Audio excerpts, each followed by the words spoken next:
Okay, fam, listen, fam. How y'all doing this morning? Message. Okay, so over the weekend, we found out that one of our followers, subscribers, family member on our YT channel lost their husband. And he was my age, 54 years old. I'm telling this story for a reason. We gotta stop. Life too short. We gotta stop bickering and fighting with our spouses. We gotta stop saying I'm doing me and separating and listen to society.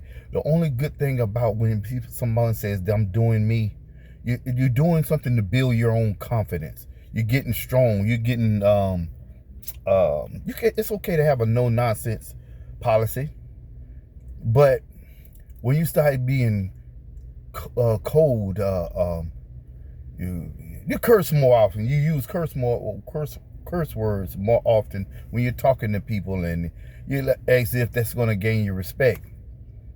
No, that's going to gain something else, cynicism, and you start to lose the people around you, and you don't care. You start to do things, and then lo and behold, you look up.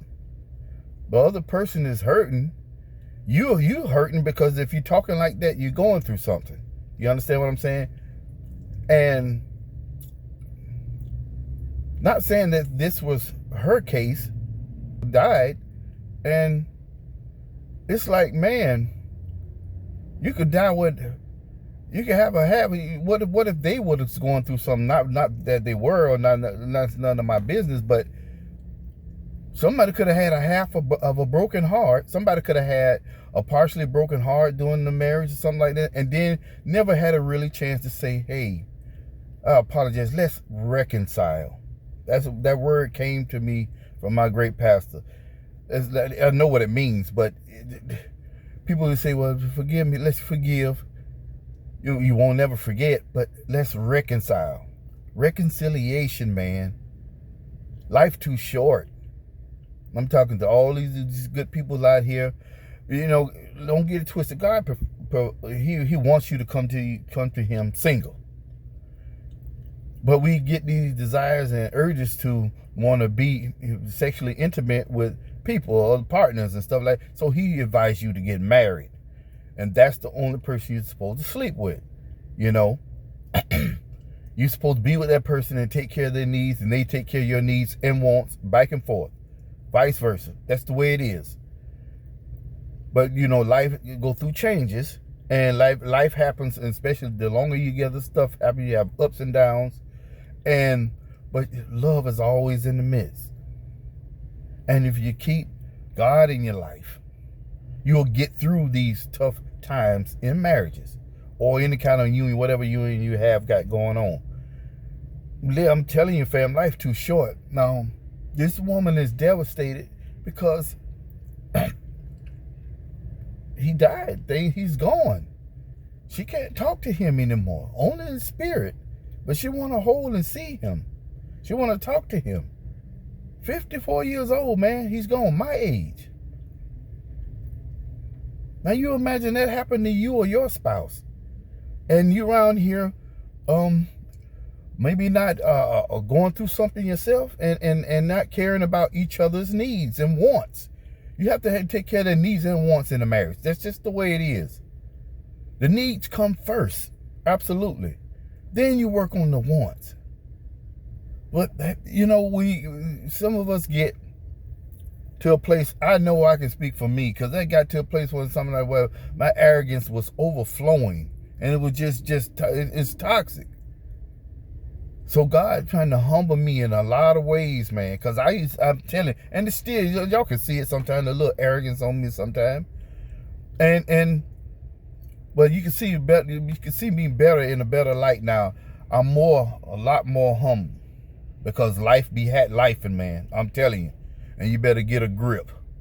That's not the way to live.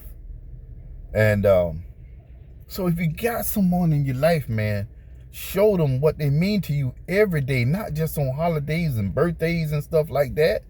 They are important to you. If they are important to you, okay, show them. Show them by being there, being intentional about anything. Give them attention. Give them time, quality time. Share them with your friends. Stuff like that, man. Don't leave them out. I'm telling you, because one day they're gonna be gone. We all got a my wife said one time, we all have a toe tag. Yeah, we got a date coming. So why not? Why not pay attention to the loved one, the one you got next to you, a whole lot more, no matter what's going on. Sacrifices must be made on both sides of the fence, on both sides of the aisle, from him and from her. And that's the way it is. And love on one another. Talk, check, see which one, see what each other needs, and make sacrifices for it. You have to do it. Or one day, that person could be gone, up and gone, and you ain't had time to get nothing right. But if you could do it now while they're here, while they're alive, man, oh man. Now that was a nice little message. I hope y'all got it. Hope y'all understood where I was coming from. And it's all good and it's all positive. But only the negative part in there is life. Life be happening. Life be lifing. That's the negative part. Life be lifing. Okay? You know what else? I love y'all to life.